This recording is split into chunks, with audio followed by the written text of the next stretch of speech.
Kids these days with their sweeps. Back in my time, we had to alternate pick our arpeggios. Like this one that I learned from John Petrucci.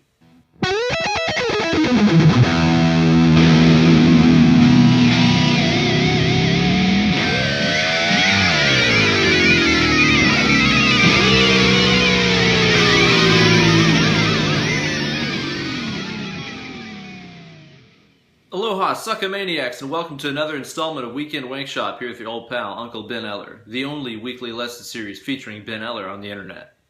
Fact.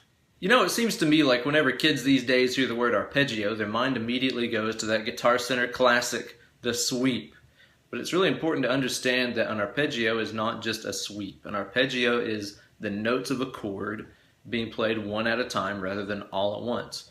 And while it's true that there's a lot of patterns on the guitar that do allow you to sweep through them and put one note on every string, it's critical to understand that it's just the notes of the chord being played one by one, and there's a million different ways to do that. Some of them, like what we're going to do today, are pretty difficult, but it's okay because that builds character. This week's lick is a descending E major 7 arpeggio that's found in the John Petrucci solo for the Dream Theater classic song Under a Glass Moon. One of my all-time favorites of theirs. It is totally packed with all kinds of cool licks. If you don't think this solo rips, there's a very good chance you have poor taste in literally everything. Today we're going to learn a little bit about how that E major 7 arpeggio is constructed and how you can play it without using sweep picking, and also break that lick down step by step to turn you from punk to hunk in no time. But first things first, let's hear that lick again at stepdad speed.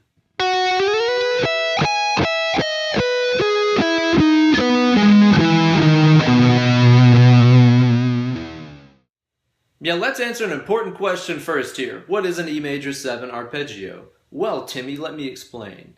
It's the first, third, fifth, and seventh notes of the E major scale. So if you have an E major scale, Google that if you don't have one. It goes like this. E, F sharp, G sharp, A, B, C sharp, D sharp, E. Now if I take that 7 note sequence, 1, 2, 3, 4, 5, 6, 7, 1, and I play the first, third, fifth, and seventh notes, end up with 1, 2, 3, 4, 5, 6, 7. So that's E, G sharp, B, D sharp. Then I can start back at E again. G sharp, B, D sharp, E, and so on.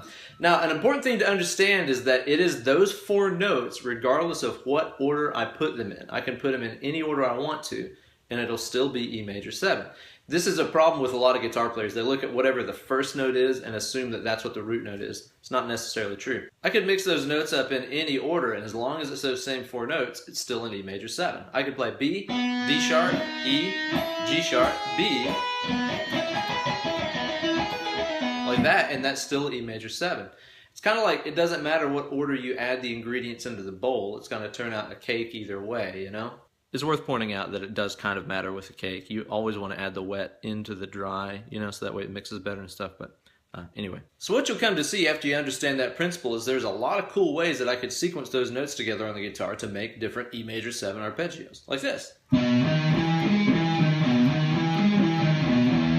This is really simple. All I'm doing here is playing the 7th fret on the E string, which is the B note. Again, not the first note in the arpeggio, but it doesn't matter. Here's B. Same string, but fret 11, that's D sharp. Then I can go to the A string here and play basically the same fretboard pattern, but it gives me the notes E on fret 7 and G sharp on fret 11. So I'm just basically playing 7, 11 on both strings.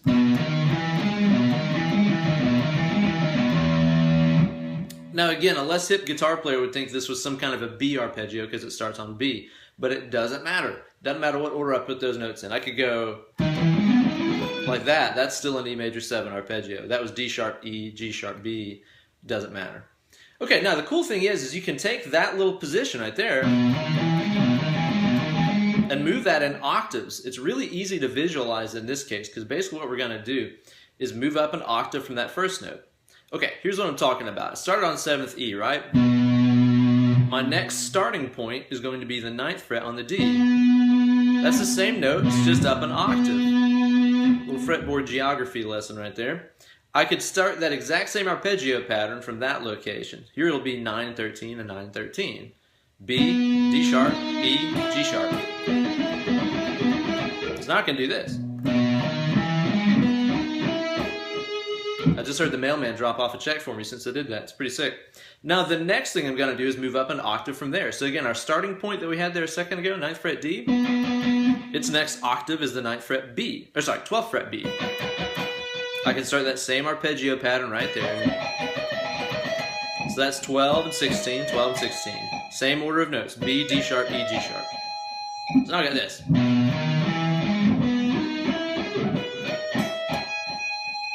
A good way to look at it is, for this particular arpeggio, you're kind of just putting your pointer finger on the dots, aren't you?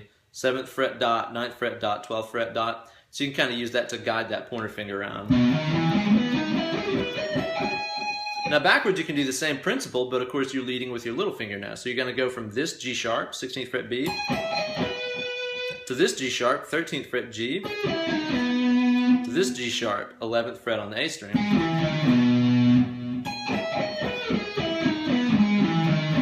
I'd recommend taking a few minutes just to get that pattern down, traveling up and down, getting used to those octave jumps like that. Really take your time with it. Don't rush through it and guess and crap like that. Really take your time. Make sure you're nailing those octaves like this.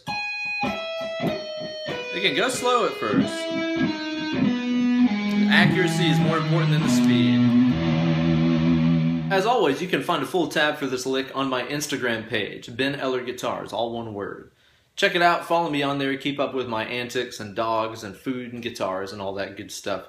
Don't forget to learn this lick and upload a video of you playing it with the hashtag Weekend Wankshop. That way you can make your Uncle Ben proud. So after you got that arpeggio position down, the lick is pretty self-explanatory. Only thing I haven't mentioned yet is how he gets into it. He starts off on the B string here on fret number 7 on an F sharp note, and he slides up to fret number 12 on that same string. And then he's going to go right under and hit the 12th fret on high E, so that E note. So F sharp to B, and then E. As soon as he does that, he starts that E major 7 arpeggio and just descends all the way down.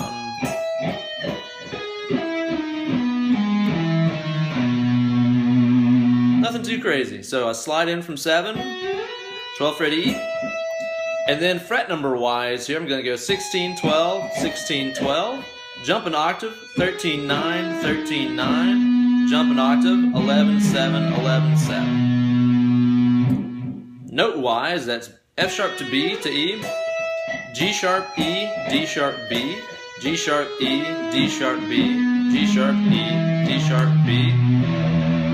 Boom. Over here on the business hand, it's pretty simple, just straight up alternate picking. Start with a downstroke to an upstroke, and then the entire arpeggio sequence is just down up on every single string. Down, up, down, up, down, up, down, up, down, up, down, up. Like that. Alternate picking loves even numbers. Alternate picking is an even numbered thing, down, up. So anytime you can encounter a pattern that has 2 notes a string or 4 notes a string, it's going to be pretty easy for this hand to adapt because every string will feel identical. Down, up, down, up, down, up, down, up, down, up, down, up. If you can play through a pentatonic scale, your right hand can already do this lick, so think about it that way.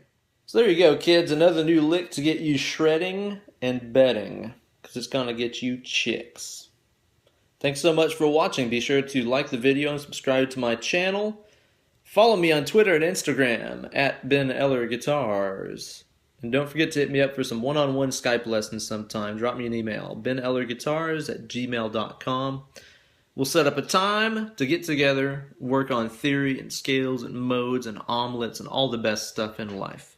Thank you guys so much. Stay tuned. I'll see you guys next week for more sick licks. Cheers!